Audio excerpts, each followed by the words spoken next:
Hasadim, Akinim, thank you so much.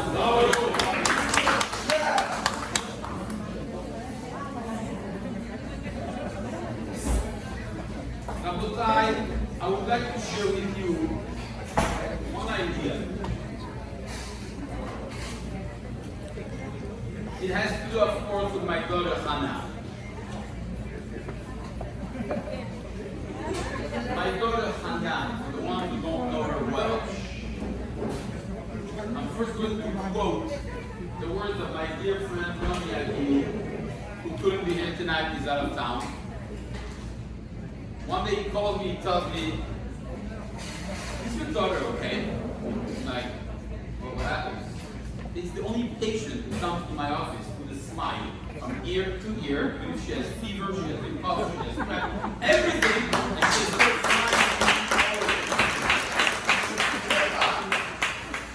I'm like, yeah, that's my daughter.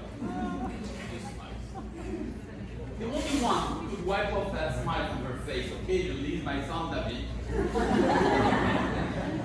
But anyone else cannot do it. But Hashem, I want to bless the two of you that you should always be smiling from ear to ear. Amen.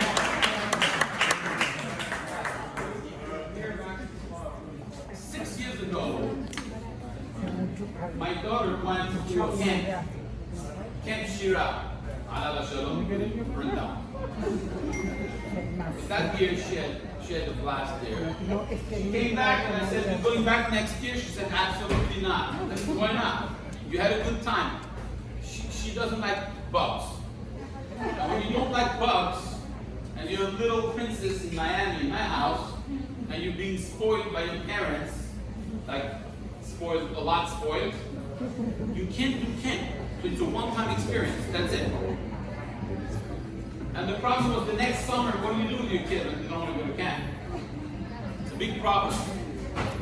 So looking into options, and I heard about Chai Lifeline. Heard of young, teenagers who go and help the kids who are sick, some with cancer, some with Down syndrome, some to try to help the families, cheer them up. Why don't you do something with your life? This is summertime. It's going to be 10 weeks. 10 weeks. What are you going to do? You could wake up at 12:01 the first week because you finished school, but you can't do that the whole summer. I'm going to go cook. Trying to convince her, she said, "You know what? Fine. I'll go one time." She went one time, she came back and said, "I did not like it." I said, "Well, obviously, who likes to go and spend time with kids who are who are sick?" I said, "It's not about liking it, it's about having meaning, doing something productive during the summer." This is incredible. She went the second day, and then the third day, and then another year, and then another year. And she became one of the most dedicated people to try to help, to cheer up families who go through terrible, tragic times. And then she volunteered not only during the summer, but also during the year, to bring needs. And let me tell you something, if you never did it, it's not easy because I tried doing it one time. One time she took me with her, I went to the hospital, we went to a room, it was late at night, it must have been 11 p.m. But unfortunately these kids don't have a schedule. And we're in the room of this kid, and next room, I don't know if you remember, next room there was another kid, a 12-year-old, young, non-Jewish, beautiful kid, who was crying from pain. And I went to the room next door because nobody was there, and I'm looking at this kid, and the kid is crying from pain, and he's crying. I go crazy, I go to the nurse, and I'm like, "There's a kid crying, you're doing nothing." And the nurse, with a tear in her eye, told me, "There is nothing I could do to help this kid right now. This kid has cancer.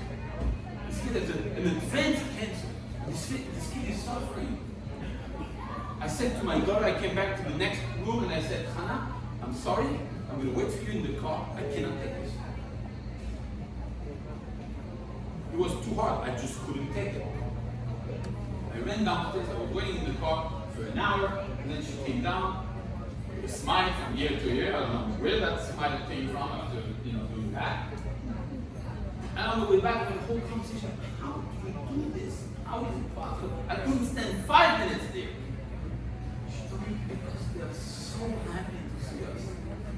kids, these families, the difference we make them is incredible. I'm like, you are such a special person. I cannot do that. And I want to tell you that the beracha, the easiness in finding a shidduch, finding such a special person's mass, comes from that. And I'm going to tell you what. The Gemara in Masechet Shabbat, Daf Dalet. The Gemara says, there the Gemara, you remember, if you know the Gemara, the letters, Aleph, Bet, Gimel, Dalet. What do you mean all these letters? Why is it called like this? The Gemara says the following, Gimel, Dalet, Gomel, Dalim. The one who approaches, who opens the heart to the needy. Hevav, זה שמו של הקדוש ברוך הוא. אני והוא הושיענה, we say it nine. הוא, הו"ב, זה שמו של הקדוש ברוך הוא. גומל דלים, הו"ב, זה שמו של הקדוש ברוך הוא. זין, ח', ט', י', כ', למד. What is that? says the Gemara. ואם אתה עושה כך, if you go and you גומל דלים, you open yourself to the need. ואם אתה עושה כך, אני זן אותך. בגמרא זה הקדוש ברוך הוא will give you זן, מזון, will feed you. וחן אותך, הוא will give you חן, will give you gracious. הוא מטיב לך, תת, הוא will give you good. וייתן לך ירושה, you have an inheritance. הוא מכתיב לך קדם לעולם הבא. כף למד, I will give you a crown in עולם הבא. זן אותך, חן אותך, מטיב לך, נותן לך ירושה. When you do chesed with others to such an extent, you have a special siyata Rishon. That's it. I read today from a very special mechaber. I love this mechaber. Many years ago, I went to my Rosh Yeshiva. Gavriel HaKohen Rabbi was a Turkish Chacham from the 1600s. And he wrote, according to Chagag, close to 40 Sfarim. I have in my house maybe 10 of his Sfarim. He writes in his Sefer Me'il Tzedakah. He writes the following about the Midrash in Kohelet. It's the same shot on the Gemara. I didn't say on the Gemara, I would like to say the solution on the Gemara. He says, you know what happens when you do Gemilut Hasadim?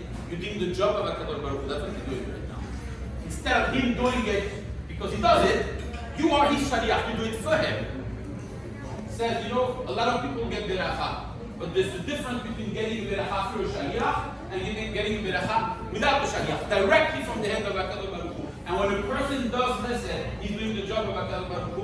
HaKadosh Baruch Hu בכבודו ובעצמו, like you say in the Haggadah, לא על ידי שליח ולא על ידי סלף ולא על ידי, אלא הקדוש ברוך הוא בכבודו ובעצמו comes and gives the beracha to that person. That's the only time in the Torah that somebody gets the beracha straight from the hand of HaKadosh Baruch Hu. If you look in the Gemara, HaKadosh Baruch Hu zan otcha. It doesn't say you get beracha of mazon, of chen, of tov, of yerusha. It says HaKadosh Baruch Hu zan otcha. It's meduyat in the Gemara. It's HaKadosh Baruch Hu himself who comes to you and gives you that beracha.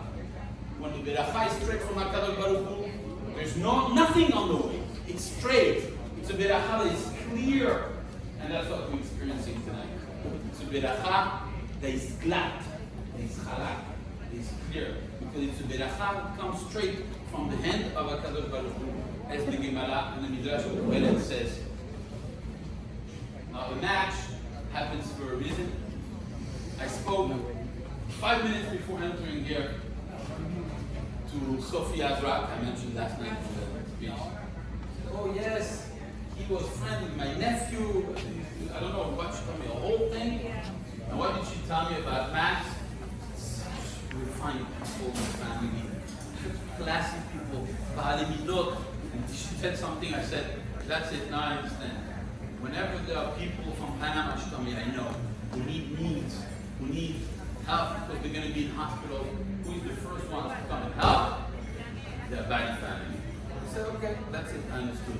And like everybody helps from the side of the Khatan and from the side of the Kala direct, then it's a shidduch, yafeh, me'od, it comes from the hand of HaKadosh Baruch Hu, Yashar, Yashar, Yashar.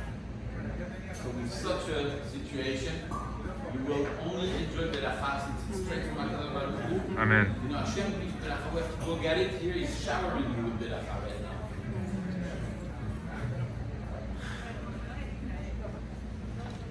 Tonight is also the birthday of Max. Happy birthday.